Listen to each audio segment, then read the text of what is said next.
5:45-6च्या सुमारास ही दुर्घटना घडलेली आहे। कात्रज बोगद्यातून जांभूळवाडीकडून येणारा जो रस्ता आहे त्या रस्त्यावरून एक येणारा ट्रक अनकंट्रोल झाला। तो कशामुळे अनकंट्रोल झाला त्याचं लक्षात येत नाहीये, पण तो अनकंट्रोल झाला आणि तो बँक झाला समोरच्या एका ट्रक मध्ये, दुसऱ्या ट्रकवरती। आणि त्याच्यामध्ये एक कार जी होती, जी सीएनजीचं फ्युएल होतं, हे सीएनजी फ्युएल अचानकपणे त्या मोठ्या इम्पॅक्टमुळे तिथे स्फोट झालेला आहे। आणि आता अशा परिस्थितीमध्ये त्या कारमध्ये एक साधारणतः 5 कॅज्युअलिटीज आम्हाला आढळलेल्या आहेत। त्याच्यामध्ये होपफुली 2 लेडीज असाव्यात, एक छोटं बाळ पण आहे। आणि ट्रकमध्ये 2 कॅज्युअलिटीज आम्हाला सापडले। आम्ही ते एक्स्ट्रॅक्ट करायचा प्रयत्न करतोय। आता सध्या याच्यामध्ये पुणे अग्निशमन दल, पुणे महापालिका अग्निशमन दल, PMRDAचं अग्निशमन दल, PMRDAचं PDRF पुणे डिझास्टर रिस्पॉन्स आपत्ती प्रतिसाद पथक आहे।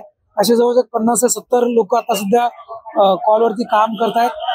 PMRD आणि PMCच्या दोन्ही रेस्क्यू टेंडर्स इथे आलेले आहेत। वेगवेगळ्या अद्ययावत गाड्या इथे पोहोचलेल्या आहेत।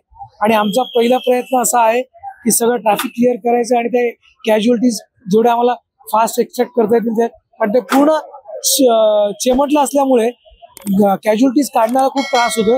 आणि त्याच्यामध्ये प्रत्येकाचाच असं आहे की आम्हाला प्रत्येकाला मदत करायच्यामुळे पब्लिकचा बराचसा त्याच्यामध्ये अडचण होते। पण आणखीन पुढच्या अर्ध्या तासामध्ये ट्रॅफिक क्लिअर होईल असं अपेक्षित आहे। मी तेच म्हटलं की आता कशामुळे ट्रक अनकंट्रोल झाला मला नाही सांगता येणार। फक्त मला जो मिळालेली माहिती होती ती ट्रक अनकंट्रोल होऊन ऍक्सिडेंट झालाय, त्याच्यानंतर आम्हाला कॉल आलेला आहे। आणि आता आम्ही कॉलवरती आलो तर मोठ्या प्रमाणात आग मोठ्या प्रमाणात होती, कारण त्याचा सीएनजी होता, अजूनही तो सीएनजी हे चालू आहे। आणि आता ती आग विझलेली जरी असली तरी सुद्धा we are taking lot of care.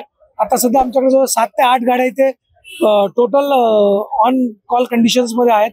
Fire rescue आणि रेस्क्यू व्हेकल्स पण इथे काम करतात। एक साधारण 60 ते 70 आमचा टोटल फायरचा staff along with the officers इथे सगळे काम करतोय।